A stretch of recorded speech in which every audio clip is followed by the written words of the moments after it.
Imagine waking up alone on a spaceship with no memory, only to realize that Earth is slowly dying, and you might be the only one who can save it. Today, I'm going to explain the full story of Project Hail Mary, one of the most thrilling sci-fi adventures of our time, packed with mystery, survival, and shocking twists. Welcome to Hollywood Movies Insight. Ryland Grace wakes up in a strange bed, disoriented, as a robot hovers above him explaining that he might be in an induced coma. He struggles to move, the robot trying to hold him back, but he manages to free himself, and screams in confusion, unsure where he is. As he climbs a ladder, he sees others lying unconscious around him, and slowly he realizes he is inside a spaceship, floating in the vast emptiness of space. Despite recognizing some familiar objects, Grace is still bewildered, unsure of how he ended up here. Venturing further, he discovers a virtual reality room, and asks for the captain, only to learn from the system that the captain is dead. When he attempts to return to Earth, the system coldly informs him that it will take 11 years, forcing him to confront the reality of his situation, and piece together the fragments of his past on his own. Back on Earth in his memories, Grace had been a school teacher, and the news reports raise alarms about the sun dying. In a classroom, one curious student asks about the mysterious dots in space that are said to be consuming the sun. Grace recalls that 2 years ago, telescope enthusiast Irina Petrova discovered a streak of infrared light, stretching from the sun to Venus, now known as the Petrova line. Carrying these enigmatic dots, he reassures the students that the dots consume the sun only in minuscule amounts. Yet the looming threat remains that Earth could slowly die within the next 15 to 20 years. He urges calm, trusting that scientists will find a solution. Back aboard the spaceship, Grace tries to regain some normalcy, trimming his beard, tidying the living space, and flipping through a photo album that reminds him of the other astronauts he had served with. As he attempts to remember more of himself, the days pass slowly, each moment a struggle against both isolation and uncertainty. Then, at his school office in flashback, a woman named Ava Strid appears, representing the Provo-Line Research Initiative.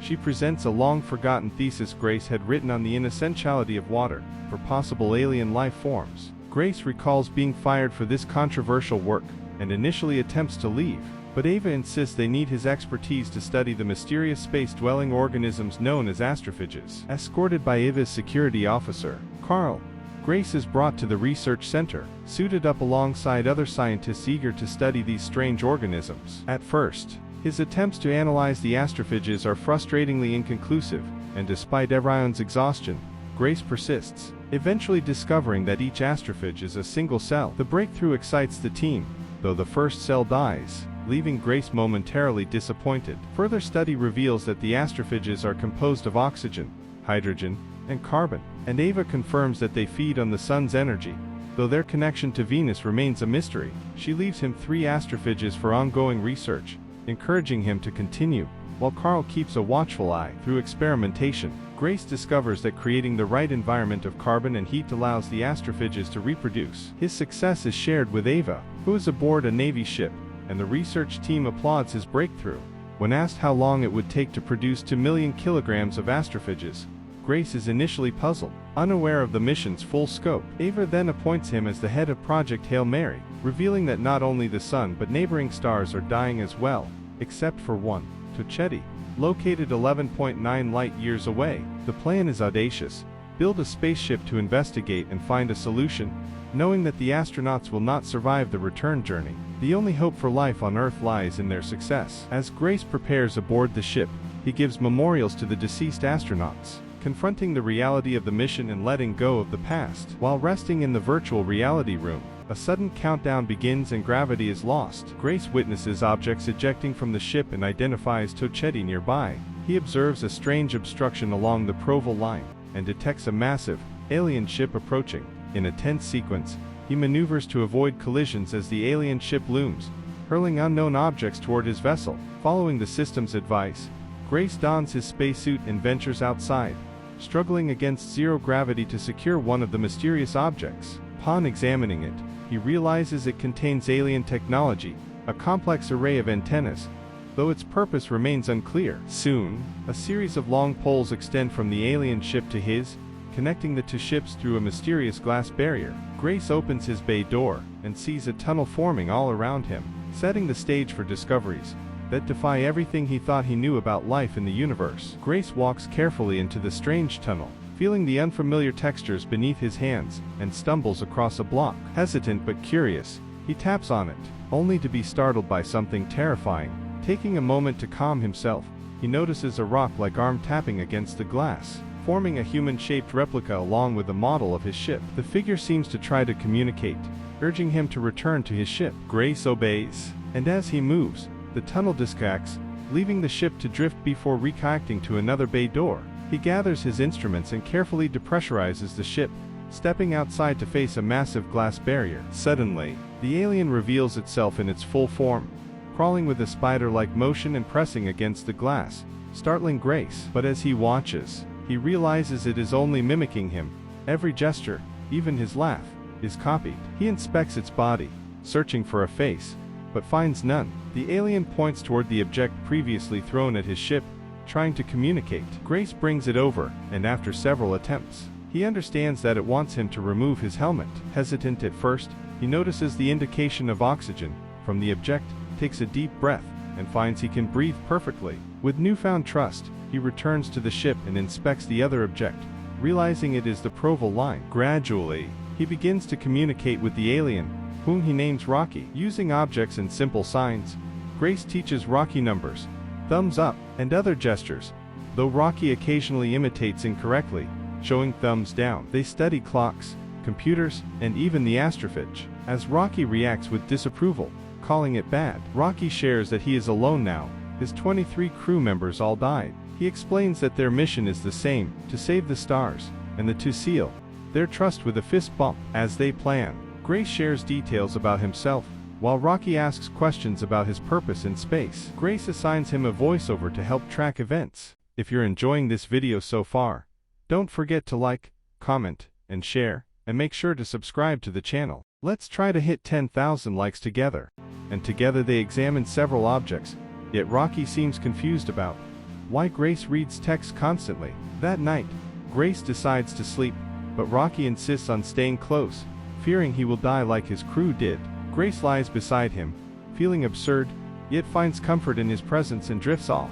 Time shifts back as Grace recalls the introduction of 3 astronauts assigned to the mission. They discuss how they might end their lives after completing their task, preferring this over watching Earth die. They demonstrate how the Astrophage fuels the engine, and Grace slowly recollects fragments of his memories aboard the ship. When movement is detected, he sees Rocky emerge, running across the vessel, complaining about the mess and disturbing Grace's routine. Grace patiently calms him, teaching him boundaries. Though Rocky quickly scurries off in search of his own space, Grace records his journal about the new roommate, whispering notes that Rocky can hear, and even see through walls, adding a touch of humor to their growing bond. Together, they devise a plan to orbit the planet where the Astrophage breeds, collect samples, and understand why it avoids Teddy. Grace prepares the ship for the 11-day journey while introducing Rocky to Earth through the virtual reality room. From scenes of nature to human entertainment. Curious, he asks what Rocky misses most about home. Rocky replies about his mate,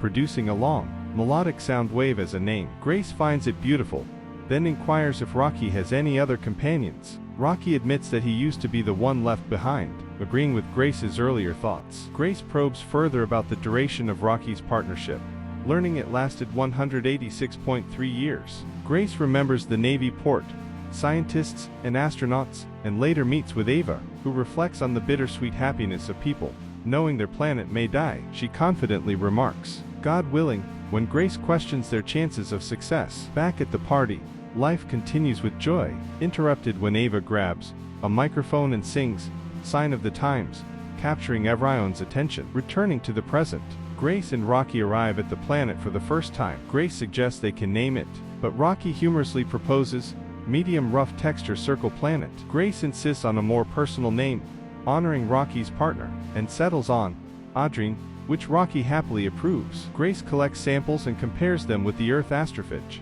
discovering that the creatures refuse to leave Audrey. Upon closer inspection, he uncovers living bacteria, revealing a shocking truth: life exists on Audrey. Rocky panics, realizing these organisms act as predators, killing the Astrophage. If they can safely transport this predator to Earth, they could save their stars. The only problem is that the ship cannot reach the planet directly. Rocky devises a solution, using infinite chains to access the clouds of Audrey, but Grace, inexperienced as a pilot, needs training. Rocky patiently guides him, simultaneously explaining a plan to send the collected predator back via a probe, ensuring a chance to save countless stars. Rocky struggles to understand why he won't be returning home. Grace gently explains that they don't have enough fuel to make the return trip, that the food supplies will last a couple of years, and eventually, he will die in space. Rocky refuses to accept it, insisting he must go home. Grace admits he has made peace with it, but Rocky cannot bear the thought of leaving. He offers Grace 2 million kilograms of astrophage, but warns that Grace would return 6 years slower, unable to save his crew this time. Grace breaks down, sobbing, revealing that he has not truly made peace. He thanks Rocky and hugs him, initially startling the alien, but Rocky learns to hug back. In a shift back in time, Grace and Ava are preparing for the launch. Suddenly, catastrophe strikes. The rocket approaches the planet's surface, and turbulence shakes the satellite in orbit. As the collector descends to capture the bacterial life, Grace notices the satellite is on fire. Risking everything, he pulls the collector back, gripping it tightly, as altitude warnings flash and the ship tilts. An object strikes the vessel, dangling the collector dangerously low, with warnings blaring about exterior heat. Grace debates with Rocky, who urges caution, but he insists there may be no second chance. Hanging by the chain, he carefully secures the collector, swings back inside, and resumes control of the pilot's seat.